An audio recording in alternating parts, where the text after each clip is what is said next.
Hello everybody, यो चाहिँ मेरो सबैभन्दा फर्स्ट भोइस ओभर भिडियो हो। अनि म एक्साइटेड पनि छु, नर्भस पनि छु, मलाई डर पनि लागिरहेको छ। मैले सबै कुरा एकैचोटि फिल गरिरहेको छु।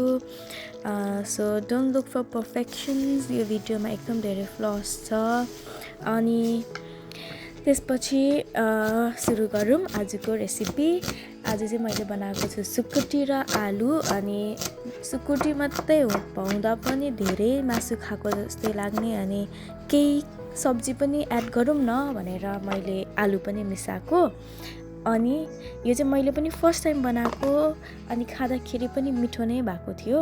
So I feel like sharing it with you guys as well. अनि आई नेभर थट यो भिडियो बनाउँदाखेरि चाहिँ एकदम धेरै कम्प्लिकेटेड हुने रहेछ। जस्तै भिडियोको क्यामेरा कहाँ राख्ने, सेटअप कहाँ गर्ने, अनि के कता कता राख्ने, अनि यो दिमागै नचल्ने रहेछ। अनि यो भिडियो बनाउँदा चाहिँ मैले धेरै स्ट्रगल गरेको छु। अनि मैले I could also understand the struggle of content creators as well. अनि यो भिडियोमा चाहिँ as you all can see मैले यो सबै इन्ग्रिडियन्ट्सहरूलाई काटिसकेँ। आलु, प्याज, खुर्सानी, टमाटर, सुकुटी सबैलाई काटेर एउटा ठाउँमा राख्ने। अनि यो सबै कुरा रेडी भएपछि अब चाहिँ लागौँ हामी पकाउनतर्फ। अनि यसमा चाहिँ मैले फर्स्ट तेललाई हिट गरेँ। अनि तेललाई हिट गर्दाखेरि पनि सुइँ लाग्यो, अनि मलाई यो कस्तो मन पर्यो।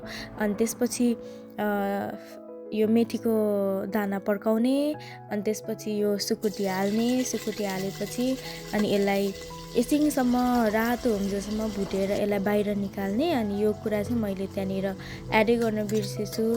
अनि मलाई चाहिँ यो खाना पकाउँदा छिटो छिटो छिटो बनाएर सक्नुपर्छ, बट फर्स्ट टाइम मैले फिल्म गर्दाखेरि चाहिँ मैले बुझ्न सकेँ कि यो त्यस्तो हुँदैन रहेछ भनेर। अनि त्यसपछि मैले यो प्याज र हरियो खोर्सानीलाई भुटेँ फर्स्टमा। अनि त्यसपछि आलु हालेँ। आलुलाई पनि एकछिन भुट्ने, तेलमा राम्ररी भुट्ने। अनि तपाईँले मेरो तरकारीभन्दा पनि, मेरो सब्जीभन्दा पनि बेसी चाहिँ तपाईँले मेरो कराई देख्नु हुँदैछ। अनि यो त्यही कारणले पनि मलाई यो भिडियो सुट गर्न एकदम साह्रो पाएको थियो, बिकज यता राख्दाखेरि कराई मात्रै देख्ने, अनि यो उचालेर सुट गर्नुपर्ने, अनि एउटा हातले पकाउनु पर्ने, एउटा हातले सुट गर्नुपर्ने। अनि एकछिन त मेरो दिमागको तारै सबै छुट्टिएर कता कता पुगेको थियो। अनि बल्ल बल्ल पछि लिएर जोडेको। अनि त्यसपछि यो टमाटर हाल्ने, अनि त्यो आलु पनि भुटिसकेपछि टमाटर हाल्ने, टमाटरलाई एकछिन पकाउने। अनि यो आलु पाक्नु आँट्दाखेरि चाहिँ अनि यो सुकुटी हाल्नुपर्छ। अनि सुकुटी हालेर एकछिन चलाउने चलाउने चलाउने चलाउने चलाउने।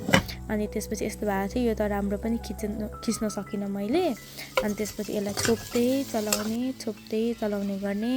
त्यसपछि अदुवा लसुन हाल्ने। अगाडि हाल्दा पनि हुन्छ, मलाई चाहिँ पछाडि हालेर त्यो र फ्लेभर आएको मनपर्छ, त्यही भएर मैले पछाडि हालेँ।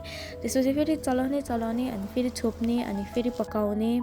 अनि त्यसपछि मसँग चाहिँ यो ग्रिन लिभ्स थियो, अनि स्प्रिङ अनियन, अनि त्यही भएर मैले त्यो हालिदिएँ। अनि नत्र जे पनि हाल्दा हुन्छ, मैले हरियो देखोस् अलिकति केही भनेर हालिदिएको।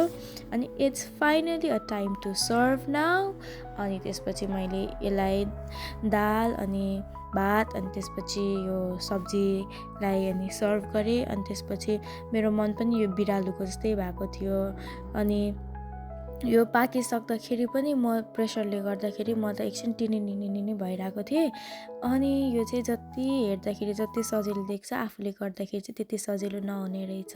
बट स्टिल मलाई यो सबै काम गर्दाखेरि मैले इन्जोय गरेँ। सो मलाई राम्रो लाग्यो।